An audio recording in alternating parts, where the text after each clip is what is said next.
తెలంగాణ విద్యుత్ సంస్థల్లో పనిచేస్తున్న ఆర్టిజన్ ఉద్యోగులు, అన్‌మ్యాన్డ్ కార్మికులు, పీస్ రేట్ కార్మికుల సమస్యలను వెంటనే పరిష్కరించాలని తెలంగాణ విద్యుత్ artisan employees joint action committee నాయకులు కోరారు. సమస్యలను పరిష్కరించకపోతే సమ్మెను మరింత ఉధృతం చేస్తామని హెచ్చరించారు. సమస్యలను పరిష్కరించాలని కోరుతూ తెలంగాణ విద్యుత్ ఆర్టిజన్ ఎంప్లాయీస్ జేఏసీ ఆధ్వర్యంలో చేపట్టిన సమ్మె శుక్రవారం 3వ రోజుకు చేరుకుంది.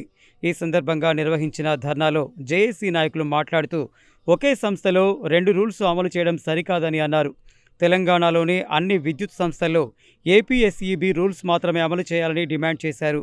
అన్‌మ్యాన్డ్ కార్మికులు, పీస్ రేట్ కార్మికులు సుమారు 6,500 మంది పనిచేస్తున్నారని, వారికి జీవో 11 ప్రకారం వేతనాలు కల్పించాలని కోరారు.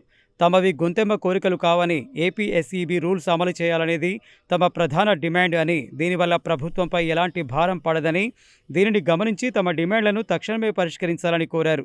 ఈ కార్యక్రమానికి 327 యూనియన్ జిల్లా working president Komatireddy Sammireddy, BRTU రాష్ట్ర నాయకులు గుర్రం వెంకటరెడ్డిలు సంఘీభావం తెలిపి ప్రసంగించారు. ఈ కార్యక్రమంలో రాష్ట్ర జేఏసీ నాయకులు సంతోష్ రెడ్డి, కో చైర్మన్ చింత ఎల్లయ్య, విజయ్, జిల్లా చైర్మన్ జిట్టబోయిన లింగస్వామి, కన్వీనర్ మద్ది శ్రీనివాస్ యాదవ్, చంద్రశేఖర్ రెడ్డి, పెరుమాళ్ల మురళి, కొప్పోలు రవివర్మ, రమేష్, పెరిక శేఖర్, గుండ్ల లింగారెడ్డి, మేకల భిక్షమయ్య, వేణుగోపాల్ రెడ్డి, బొప్పని యాదయ్య, దూదిగామ వెంకన్న, శ్రీపతి రమేష్, విజయ్, లతీఫ్, రామూర్తి, ఉమాదేవి, అరుణ, రఫియా తదితరులు పాల్గొన్నారు.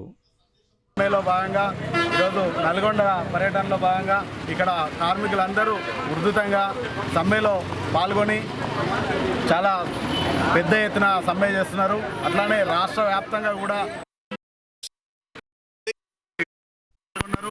సమస్యలు ఒకటే, మేము గవర్నమెంట్కి ఒకటే చెప్పదలుచుకున్నాము. మా సమస్యలపై ఒకటే మేము చెప్పదలుచుకున్నాము, ఏంటంటే ఒకటే రూలు, ఒకటే సంస్థలో ఒకటే రూలు, ఏపీఎస్ఈబీ రూల్ ఇవ్వాలనేది మా ఉద్దేశం, ముఖ్య ఉద్దేశం. అలాగే దాదాపు పీస్ రేట్ కార్మికులు 6,500 మంది, అన్‌మ్యాన్డ్ కార్మికులు కానీ పీస్ రేట్ కార్మికులు కానీ 6,500 మంది ఉన్నారు. వాళ్ళందరికీ కూడా జీవో 11 నెంబర్ ప్రకారము వాళ్ళకు వేతనాలు కల్పించాలి. అట్లా అని మా ఉద్దేశము. మాకు పర్మనెంట్ చేస్తామన్నారు, 2015లో మాకు పర్మనెంట్ చేస్తామన్నారు. కానీ తర్వాత మాకు అర్థమైంది మమ్మల్ని పర్మనెంట్ చేయలేదు. మాకు డిపార్ట్మెంట్లో ఏపీఎస్ఈబీ రూల్స్ ఉన్నాయి, కానీ మాకు మాత్రం బ్రిటిష్ కాలం నాటి రూల్స్ తెచ్చిపెట్టారు. మాకు అది అర్థం కాలేదు. అది అర్థమయ్యేసరికి మాకు ఇప్పుడు 9 ఇయర్స్ అయిపోయింది మమ్మల్ని పర్మనెంట్ చేసామని చెప్పి. రెగ్యులర్ వాళ్ళకి మాకు చాలా డిఫరెన్స్ ఉంది. మాకు లీవ్స్ లేవు, ఎన్కాష్మెంట్ లేవు. మేము మా చనిపోతే కంపల్సరీలో జాబ్ ఇచ్చే వాళ్ళకి డిగ్రీ ఉండనివ్వండి, పీజీ ఉండనివ్వండి, ఇంజనీరింగ్ చేయనివ్వండి, గ్రేడ్ 4 జాబ్ వాళ్ళకి 9,000 జీతం అండి, అటెండర్ జీతం ఇస్తున్నారు. అదే రెగ్యులర్ వాళ్ళకైతే వాళ్ళ చదువుని బట్టి, వాళ్ళ అర్హతను బట్టి ఉద్యోగాలు ఇస్తున్నారు. మాకు మాత్రం అలా లేదు. మాకు రెగ్యులర్ వాళ్ళకి చాలా డిఫరెన్స్ ఉంది.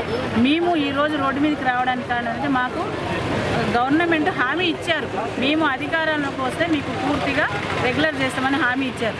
మన సారు ప్రతిపక్షం ఉన్నప్పుడు మన ప్రభుత్వం వస్తే రెగ్యులర్ చేస్తామని చెప్పడం జరిగినది. అదేవిధంగా మన దేవరకొండ నుంచి నల్గొండకు నెకరకాల మీదంగా పాదయాత్ర చేసేటప్పుడు ఆర్టిజన్ కార్మికుల మేము దగ్గర ఉండి వాళ్ళు దఫాలుగా మేము వినతి పత్రాలు అందజేయడం జరిగినది.